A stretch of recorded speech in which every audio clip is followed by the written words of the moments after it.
لوگو، بندگی اختیار کرو اپنے اس رب کی جو تمہارا اور تم سے پہلے جو ہو گزرے ہیں ان سب کا خالق ہے۔ تمہارے بچنے کی توقع اسی صورت سے ہو سکتی ہے۔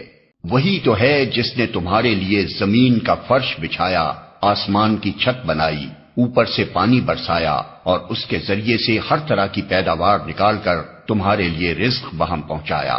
پس جب تم یہ جانتے ہو تو دوسروں کو اللہ کے مد مقابل نہ ٹھہراؤ۔ اور اگر تمہیں اس امر میں شک ہے کہ یہ کتاب جو ہم نے اپنے بندے پر اتاری ہے یہ ہماری ہے یا نہیں، تو اس کے مانند ایک ہی صورت بنا لاؤ، اپنے سارے ہم نواؤں کو بلا لو، ایک اللہ کو چھوڑ کر باقی جس جس کی چاہو مدد لے لو، اگر تم سچے ہو تو یہ کام کر کے دکھاؤ۔ لیکن اگر تم نے ایسا نہ کیا اور یقیناً کبھی نہیں کر سکتے تو ڈرو اس آگ سے جس کا ایندھن بنیں گے انسان اور پتھر، جو مہیا کی گئی ہے منکرین حق کے لیے۔ اور اے پیغمبر، جو لوگ اس کتاب پر ایمان لے آئیں اور اس کے مطابق اپنے عمل درست کر لیں، انہیں خوشخبری دے دو کہ ان کے لیے ایسے باغ ہیں جن کے نیچے نہریں بہتی ہوں گی۔ ان باغوں کے پھل صورت میں دنیا کے پھلوں سے ملتے جلتے ہوں گے۔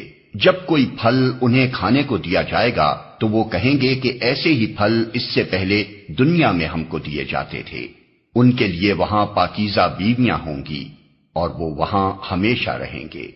ہاں، اللہ اس سے ہرگز نہیں شرماتا کہ مچھر یا اس سے بھی حقیر تر کسی چیز کی تمثیلیں دے۔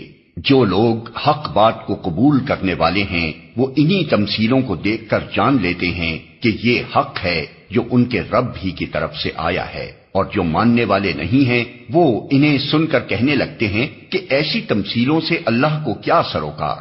اس طرح اللہ ایک ہی بات سے بہتوں کو گمراہی میں مبتلا کر دیتا ہے اور بہتوں کو راہ راست دکھا دیتا ہے، اور گمراہی میں وہ انہی کو مبتلا کرتا ہے جو فاسق ہیں۔ اللہ کے عہد کو مضبوط باندھ لینے کے بعد توڑ دیتے ہیں۔ اللہ نے جسے جوڑنے کا حکم دیا ہے اسے کاٹتے ہیں اور زمین میں فساد برپا کرتے ہیں۔ حقیقت میں یہی لوگ نقصان اٹھانے والے ہیں۔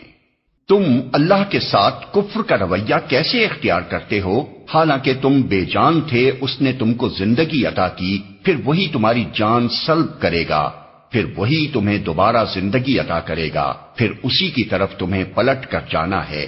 وہی تو ہے جس نے تمہارے لیے زمین کی ساری چیزیں پیدا کی، پھر اوپر کی طرف توجہ فرمائی اور 7 آسمان استوار کیے، اور وہ ہر چیز کا علم رکھنے والا ہے۔